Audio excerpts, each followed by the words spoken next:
In order to do a soldering job, you'll need a soldering iron to heat both the wire and the solder itself. For any job involving electronics, you'll want to use rosin core solder. It contains 60% tin and 40% lead and is completely non-corrosive. Whenever you're working around a soldering iron, there are several safety precautions you should always be aware of. Never touch the tip of the soldering iron. It can be heated to as much as 400 degrees. Work in a ventilated area. Always return the soldering iron to its stand after use. And because most solder contains lead, which can be poisonous, always wash your hands after you're finished soldering. Let's look at a job that requires two wires to be soldered together. As the soldering iron is heating up, you'll begin by removing an appropriate amount of protective insulation from both wires. Whenever you're soldering two wires together, it's always recommended to seal the joint with a heat shrink sleeve.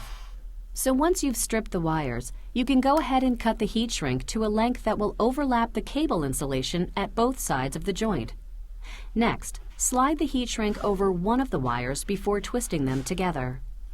After that, hold the wires parallel to each other and twist the wires around each other along the length of the wires to create a good dry joint.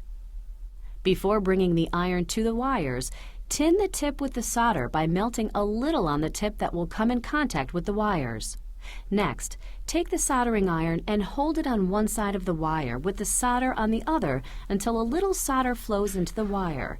Then apply the solder onto the joint, allowing the solder to be drawn into the connection. Use just enough solder to cover the wires, nothing more. Be careful not to melt the insulation while doing this. Once the joint has cooled, run your fingers over the length of the solder to make sure that it provides a smooth connection.